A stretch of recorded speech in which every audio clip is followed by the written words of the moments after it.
Donc, en manchette aujourd'hui, vif succès pour l'édition spéciale du Mérite Ovation municipale de l'Union des municipalités du Québec et le nouveau conseil d'administration de la Chambre des commerces est maintenant connu. Donc, bonjour à tous et à toutes, ici Chloé Lemont pour ce bulletin d'information du 16 février 2021 sur les ondes de CTRB, votre télévision régionale et communautaire. Donc, débutons le bulletin d'information avec la suite de l'entrevue accordée hier à Daniel Côté, premier vice-président de l'Union des municipalités du Québec et maire de Gaspé. Comme mentionné en manchette, il va nous parler des enjeux prioritaires de l'UMQ et du Mérite Ovation municipal. On l'écoute. L'UMQ défend les différents enjeux des municipalités. Pouvez-vous me parler un peu, c'est quoi les enjeux prioritaires? Là, j'ai vu qu'il y avait le transport, là, qu'il y avait des enjeux au niveau du transport. En fait, c'est toujours difficile d'y aller avec les priorités absolues, tellement il y a beaucoup de dossiers prioritaires. Je vous dirais, dans les derniers mois, là où on a mis un gros focus, c'est sur le dossier des garderies, dont on se parle aujourd'hui aussi. Les dossiers qui sont classiques, là, qui reviennent année après année. Internet haute vitesse, les cellulaires en région. Ça revient tout le temps. Puis là, avec la pandémie, bien, c'est venu exacerber ce problème-là encore plus, avec le télétravail et tout ça. Donc, ça, c'est un dossier qui revient continuellement. Dans les autres dossiers qu'on voit souvent apparaître dans le transport, on a un comité sur le transport ferroviaire, un sur le maritime, un sur l'aérien. Okay. Récemment, on a forcé un peu la note sur le dossier du transport par autocar, quand Keolis et d'autres transporteurs ont annoncé qu'ils se retiraient de certaines régions. Finalement, ils ont viré de bord parce que le ministre a mis des sous. Là. Mais quand même, il a fallu s'impliquer dans ce type de dossier-là également. C'est difficile de sortir les priorités absolues. Quand on parle aux gens du centre-ville de Montréal, la priorité absolue de l'UMQ va être davantage dans le transport collectif. Mais quand on tombe dans une région éloignée, comme chez nous en Gaspésie, on va parler plus de transport aérien, ou c'est peut-être les garderies qui vont sortir en premier ou l'Internet haute vitesse. Mais nous, on regarde, on a une série de priorités, on essaie en fait, on les priorise en fonction des désirs des membres, en fonction de la réalité de chacune des régions. OK, parfait. Merci. Il y a eu, en fait, là, à cause de la pandémie, l'ovation municipale de l'UMQ a été annulée. Donc, vous avez refait comme l'édition 2021, que c'était l'édition 2020, en fait, que vous avez repris les projets de 2020 pour l'édition 2021.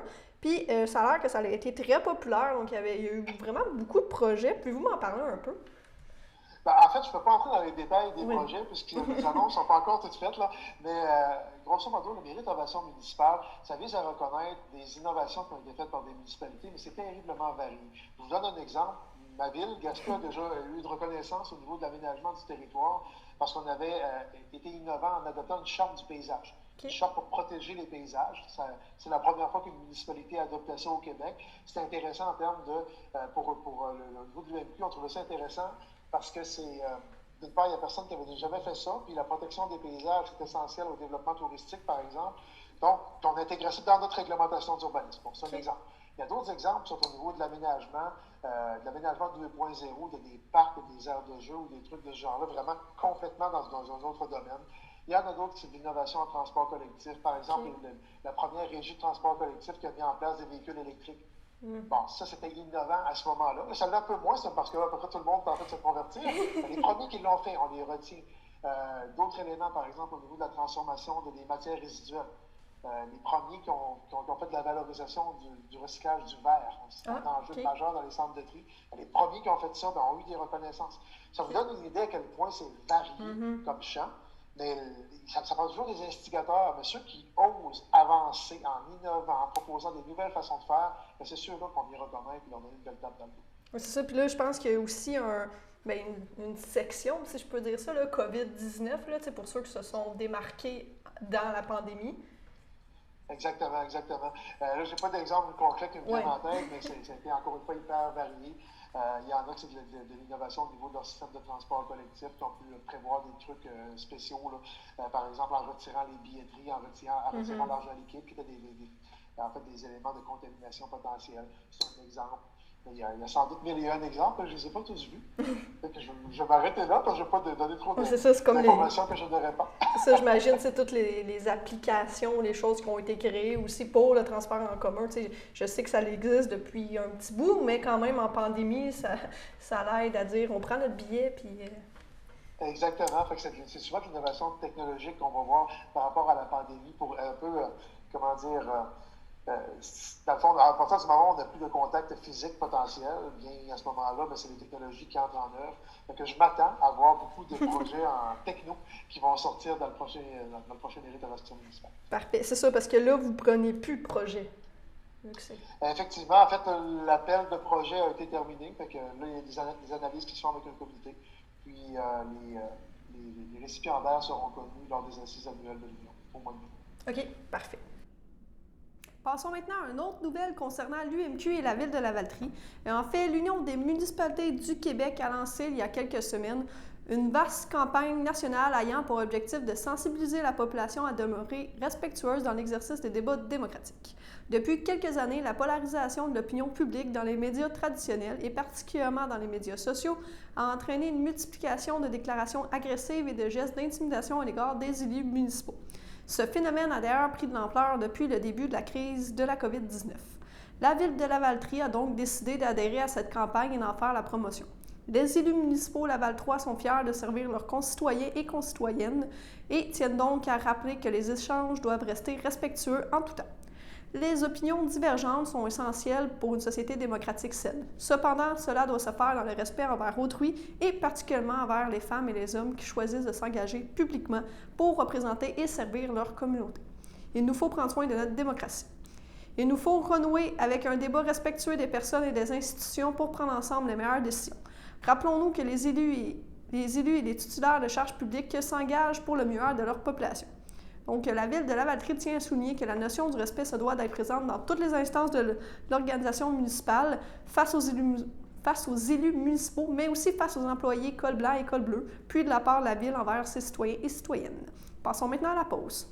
Le samedi matin, dès 9h30, nos téléspectateurs sont invités au Super Bingo télévisé diffusé de nos studios de Berthierville. Depuis maintenant une vingtaine d'années, plusieurs adeptes de la télévision régionale se sont partagés un montant de 600 $ disponible chaque semaine lors de cette joute de bingo télévisé. Un animateur et 3 bénévoles se succèdent à la caméra dans le but de vous faire passer une petite heure agréable et payante le samedi matin.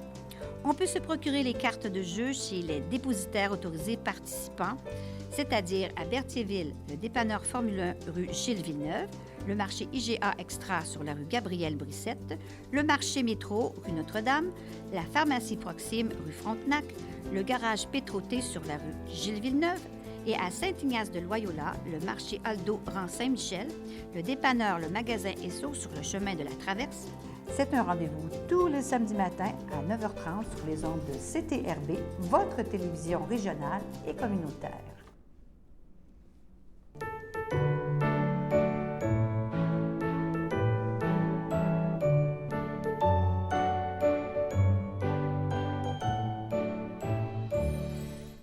Pour les anniversaires d'aujourd'hui, le 16 février, la FADOC de l'île du Pas souhaite un joyeux anniversaire à Paul-André Blain, Lynn C. Saint-Martin, Micheline Charbonneau et le Centre d'action bénévole d'Autrey souhaite un joyeux anniversaire à Lucette Mousseau et l'Association des personnes handicapées secteur Berthierville souhaite un joyeux anniversaire à Sofiane Sadi. Donc, c'est votre anniversaire aujourd'hui. Bon anniversaire à vous de toute l'équipe de CTRB. Passons maintenant à une autre nouvelle concernant la Chambre des commerces. Donc, comme je l'ai mentionné en manchette, la Chambre des commerces et d'industrie Berthierville d'Autrey a annoncé dernièrement les membres de son conseil d'administration 2020-2021. Donc, on écoute la vidéo à cet effet.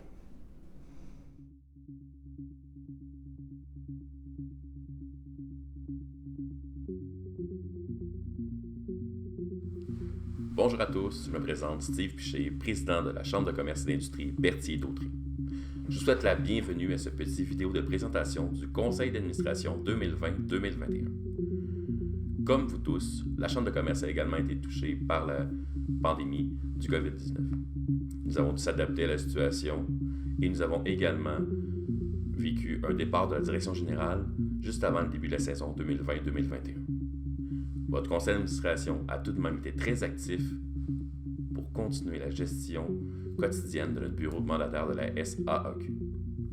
Nous avons également fait le recrutement de nouvelles ressources afin de pouvoir assurer la pérennité de cet organisme.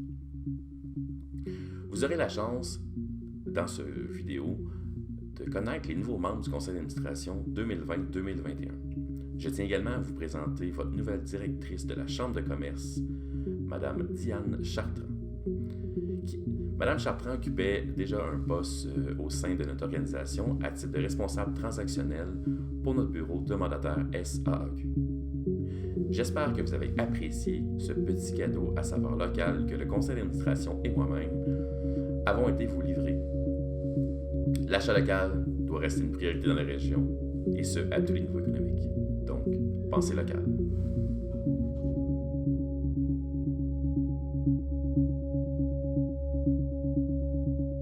Bonjour, je me présente, Diane Chartrand. Je suis responsable du mandataire de la Société d'assurance automobile du Québec et depuis peu, je suis la directrice de votre Chambre de commerce de Berthier-Dautrey. Au plaisir de vous rencontrer.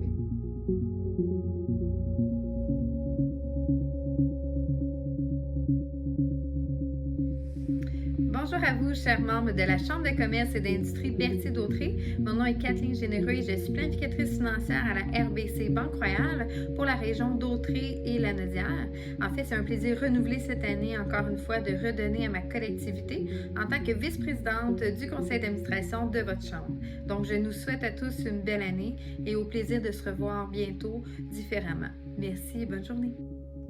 Bonjour, je me présente Caroline Ouellette, présidente de Pratique, compagnie en ressources humaines et en santé-sécurité, également spécialisée en formation et en accompagnement de gestionnaires. Je suis nouvellement membre cette année du CA de la Chambre de commerce et également membre du CE, vice-présidente. Donc, j'ai vraiment un grand désir de venir vous rencontrer et d'apprendre à mieux vous connaître et à bientôt!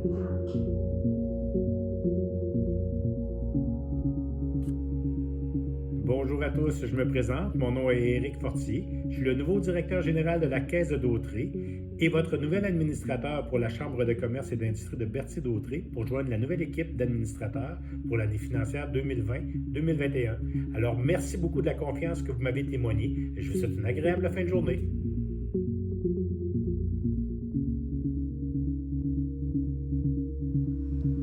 Bonjour, je me présente Vanessa Sylvestre, je travaille chez EBI. Il me fait plaisir pour un autre mandat cette année d'être administratrice à la Chambre de commerce et d'industrie Berthier-Dautrey. Au plaisir de vous voir bientôt.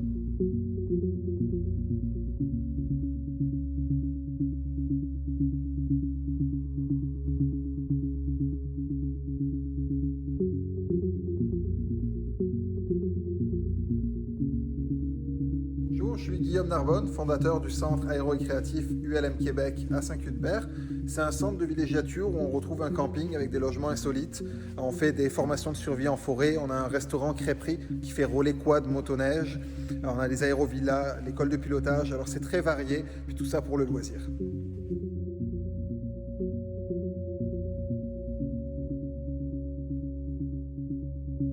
Bonjour, mon nom est Madeleine Laporte, je suis notaire à Berthierville et je suis administrateur de la Chambre de commerce Berthier-Dautrey. Bonne journée!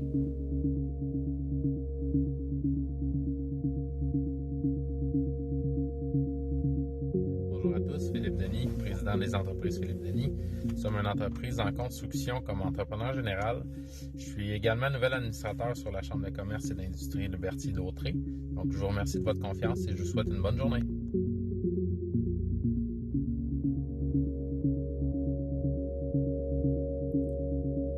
Je me présente, Michael Belrose. Je travaille pour la SADC de Dautrey-Joliette. Il me fait plaisir de contribuer au développement de votre chambre de commerce en tant qu'administrateur. Au plaisir de se revoir bientôt et d'ici là, portez-vous bien.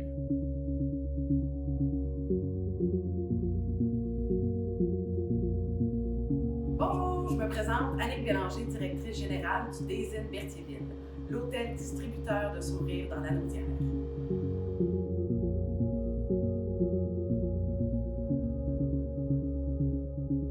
Bonjour, mon nom est Jimmy Mondard, homme d'affaires de de Berthierville maintenant. Je suis entre autres propriétaire du GIA Famille Mondard et ainsi que du Shell Flying G situé à Berthierville. Je suis aussi dans l'entreprise Beignes d'antan avec la famille Arnois, donc je suis un des propriétaires des fameux beignes de Berthier.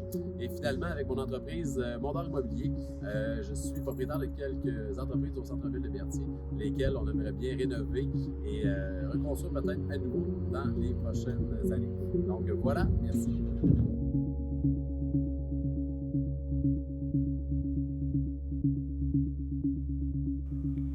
La Chambre de commerce tient à remercier ses partenaires et collaborateurs.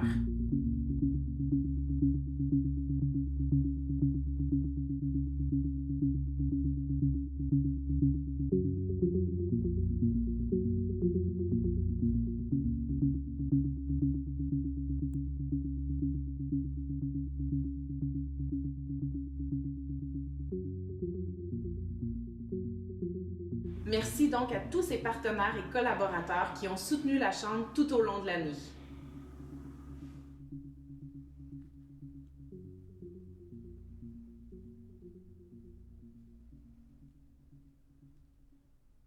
Passons maintenant à une nouvelle du Centre d'action bénévole d'Autrey. Les 6 ateliers gratuits pour les locataires de 50 ans et plus et leurs proches d'Action Logement Lanaudière, en collaboration avec le Centre d'action bénévole d'Autrey, ont débuté le 10 février dernier. Donc, un autre atelier sera disponible à compter de demain. Le lien Zoom est disponible sur la page Facebook du CABA. Nous vous présentons un extrait du premier atelier, soit celui de mercredi dernier. On l'écoute. Donc, pourquoi cet atelier aujourd'hui sur le bail? Bien, premièrement, ça s'inscrit dans notre projet dont je vous ai parlé brièvement, qui s'appelle « À la défense des droits des locataires aînés ». Donc, nous, en tant qu'organisme qui défendons les droits des locataires, on s'est rendu compte que, comme partout ailleurs au Québec, là, dans la Naudière, on a une population vieillissante, on a des locataires aussi qui est une population vieillissante, et ça amène des enjeux spécifiques, des questions spécifiques. Donc, nous, le but de ce projet-là, c'est d'apporter une réponse spécialisée à ces questions-là. Puis, une grosse partie de notre travail dans le cadre du projet, ça a été de créer les ateliers, dont celui que je vous donne aujourd'hui. Puis, les ateliers, on n'a pas choisi des thèmes pour le fun parce que ça nous tentait d'en parler. On a fait circuler un sondage, un questionnaire avec plusieurs dizaines d'organismes communautaires dans la région. C'est comme ça qu'on a été capable d'identifier c'était quoi les questions qui revenaient souvent, les enjeux là, qui préoccupaient plus les locataires aînés. Donc, c'est pour ça qu'on a créé une série de 6 ateliers. Aujourd'hui, je vous donne le premier atelier sur le bail, fait que c'est vraiment la base. Là, quand on commence avec un logement, la première chose qu'on fait, c'est de signer un bail. Mais il y a aussi d'autres ateliers, comme par exemple, comment on met fin au bail. Donc, ça se peut qu'aujourd'hui, il y ait des questions qui restent un peu en suspens. Je vais essayer d'y répondre dans la mesure du possible, mais ça se peut aussi des fois que je vous dise, écoutez, j'aborde plus cette question-là dans un autre atelier. Et la beauté de la chose, c'est qu'avec le Centre d'action bénévole d'Autrey, on va donner les 6 ateliers au courant des prochaines semaines. Donc, vous allez être capable d'avoir une réponse à vos questions, c'est sûr. Puis aussi, comme on enregistre les présentations, vous allez pouvoir aussi, si vous n'êtes pas disponible tel jour, vous allez pouvoir voir la formation en différé. L'atelier d'aujourd'hui, principalement là, sur le bail, pourquoi est-ce qu'on l'a créé? Premièrement, on s'est rendu compte qu'il y avait des personnes qui n'avaient jamais vraiment vu ça, un bail, ou qui n'en avaient pas vu depuis plusieurs années. Donc, une personne qui est là, qui me disait au début, moi, j'ai été dans ma maison toute ma vie, puis là, je vais signer un bail bientôt. En fait, il y a beaucoup de monde dans cette situation-là. Donc, c'est important de commencer justement par la base, montrer qu'est-ce que c'est qu'un bail. Puis, on veut montrer aussi dans cet atelier-là qu'un bail, c'est un outil. Donc, ça peut vous être utile de signer vraiment un bail en bonne et due forme. Ça peut être un très bon outil dans la défense de vos droits, puis pour vous assurer que vos droits comme locataire sont respectés. Autrement dit, savoir où est-ce que vous en allez. Donc, le plan pour notre présentation aujourd'hui, on commence avec la grosse question, qu'est-ce qu'un bail? Après ça, on va parler aussi de comment est-ce qu'on peut modifier un bail. On va parler en troisième lieu des augmentations de loyer. Ça, c'est quand même une question très importante. Par la suite, on va parler du formulaire obligatoire de bail et on va l'étudier vraiment section par section. Donc, vous allez bien le connaître par la suite. Je pense que je peux vous avertir tout de suite qu'il y a quand même beaucoup d'informations dans la formation aujourd'hui. C'est quand même assez, je dirais, technique là, parce qu'on se réfère finalement à un document qui est le bail. Donc, c'est ça. Ça va être quand même assez dense. C'est pour ça que je vous invite à poser des questions, à demander des clarifications. Tu sais, moi, du droit du logement, je fais ça 40 heures semaine. Donc, des fois, peut-être que je m'emballe, je parle trop vite ou il y a des choses qui sont claires pour moi, mais l'important, c'est qu'elles soient claires pour vous. Donc, n'hésitez pas là, à poser des questions. Est-ce que ça va jusqu'à maintenant? Parfait. Donc, on commence avec notre premier aspect. Qu'est-ce qu'un bail? Bien, c'est important de comprendre qu'un bail, c'est un contrat. Fait que c'est comme n'importe quel autre contrat. Ça veut dire que ça a une valeur légale, juridique, que ça crée aussi du droit. En fait, ça crée des engagements. Et ça va créer aussi des droits et des obligations. Donc, on a une espèce de rumeur là, qui dit qu'un bail pourrait, mettons que vous signez un bail aujourd'hui, bien, selon cette rumeur-là, vous auriez une dizaine de jours là, pour changer d'avis et dire « Ah non, finalement, moi, je ne veux pas signer ce bail-là, ça ne fait pas mon affaire. » C'est faux. Donc, on peut dire que la seconde où vous signez un bail, votre responsabilité et celle du propriétaire sont engagées jusqu'à la fin du bail. Donc, c'est très important au moment de signer, de le faire à tête reposée, le plus possible aussi avec la tête froide, peut-être quelqu'un qui nous accompagne pour être sûr de bien comprendre, parce que ça va créer des engagements, des droits et des obligations. Maintenant, le bail, il peut être écrit ou il peut être verbal. Fait que je vais régler tout de suite le cas du bail verbal. Ce n'est pas nécessairement le bail idéal. On connaît tout le monde ici l'adage, je pense, les paroles s'envolent, les écrits restent, mais c'est vrai dans tout et surtout dans ce qui relève du droit, comme un bail, comme la location d'un logement. Mais un bail verbal, ça existe. Et quand vous avez une entente verbale avec quelqu'un comme quoi vous louez un logement, bien, c'est un bail. Et ce bail-là, hein, je vous disais, quand vous signez le contrat, ça crée des engagements, des droits, des obligations. Bien, le bail verbal, il crée les mêmes droits et les mêmes obligations. Je vais te donner un exemple. Ça nous arrive souvent, malheureusement, à Action Logement La Naudière. On a des locataires qui nous appellent. Tu sais, je vous parlais de nos services individuels. Et les locataires nous disent « Hey, mon propriétaire, il veut me mettre dehors. Puis je peux rien faire, j'ai même pas de bail. » Bon, on dit toujours à ces personnes-là, vous avez un bail verbal. C'est pas que vous n'avez pas de bail. Donc, le bail verbal crée les mêmes droits et obligations que le bail écrit. Est-ce que ça va pour le bail verbal ou il y a des questions? Donc, le mieux, c'est toujours d'aller vers le bail écrit. Je vais commencer par, si je peux dire, le moins bon. Ça serait un bail écrit sur n'importe quelle feuille que vous signez avec votre propriétaire. Donc, c'est sûr que ça a l'avantage qu'il y ait certaines conditions qui soient écrites, que ça soit mis sur papier, que vous allez signer, mais il existe surtout le formulaire obligatoire d'un bail de logement du tribunal administratif du logement. Donc, c'est un très long nom, puis je vais faire la parenthèse tout de suite. Le tribunal administratif du logement, c'est le nouveau nom de la régie du logement. Donc, on ne dit plus la régie, on dit le tribunal. Mais finalement, c'est pas mal la même chose. Donc, eux, qu'est-ce qu'ils ont fait? Ils ont créé un formulaire obligatoire. Ça existe, je pense, depuis les années 90. Et le formulaire obligatoire, c'est lui qu'on va utiliser tantôt. Il contient à peu près tous les détails sur lesquels vous devez vous entendre avec votre propriétaire. Ils l'appellent formulaire obligatoire parce qu'ils veulent, en principe, que les gens s'en servent tout le temps. Mais comme je vous ai dit, un bail verbal ou un bail écrit sur un autre type de papier, ça a la même valeur légale. Seulement, le formulaire obligatoire, vous allez le voir, là, il comporte beaucoup d'avantages, puis il fait pas mal le tour de tout ce qu'il y a à voir, d'où l'importance de s'en servir. Donc, ces ateliers se poursuivent au courant des prochaines semaines.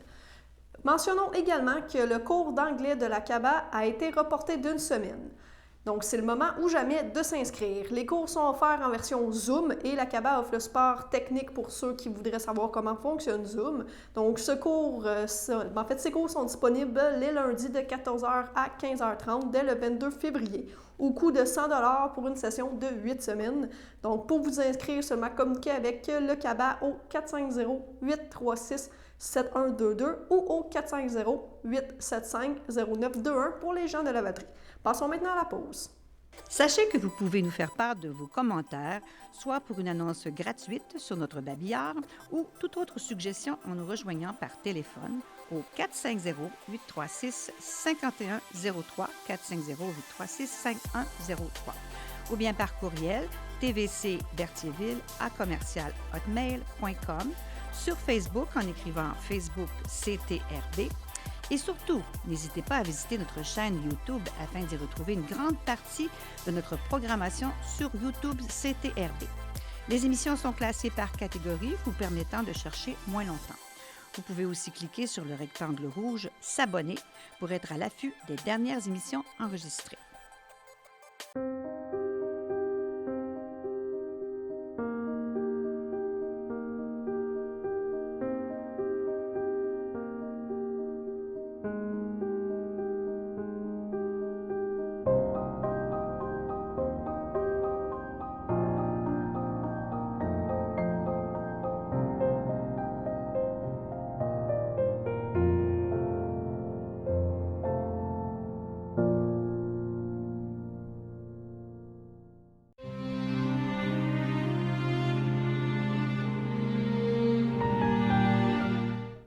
À l'hôpital de Lanaudière, le 12 février 2021, à l'âge de 80 ans, est décédé M. Jean Tremblay, époux de Thérèse Grégoire, demeurant à Berthierville.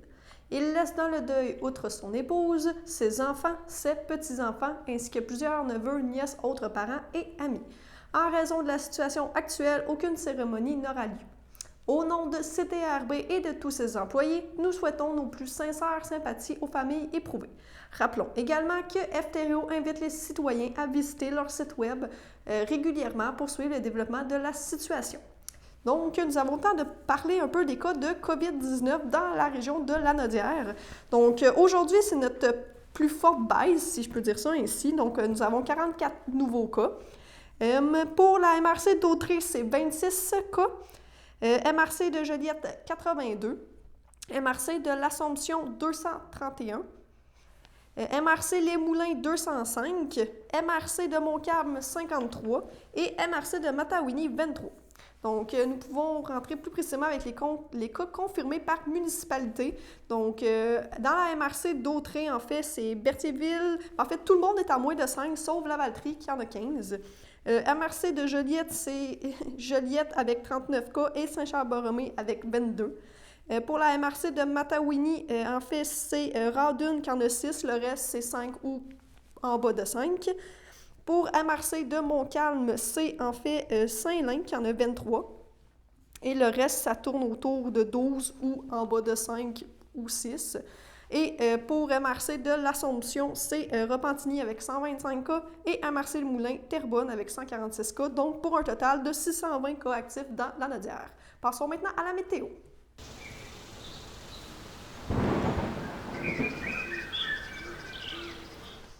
Donc, pour la météo du prochain jour, en fait, donc mardi soir, la neige va se calmer. Donc, faible neige, température à moins 5, ressenti moins 11 avec environ 1 cm.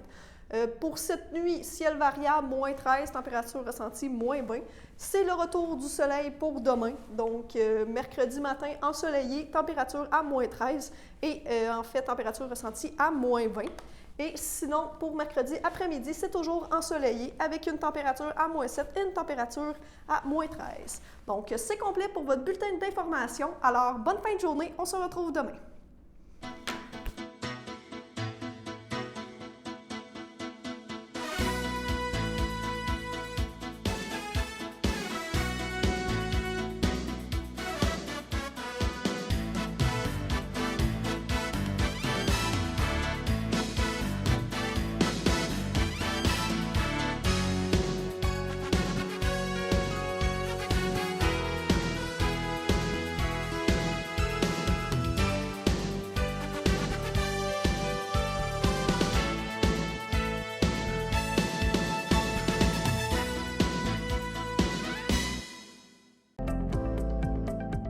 Les télévisions communautaires autonomes du Québec, ce sont les télévisions les plus importantes parce qu'elles sont proches de la communauté. On veut encourager des gens qui parlent de ce qui nous intéresse, mais aussi qui participent au développement local.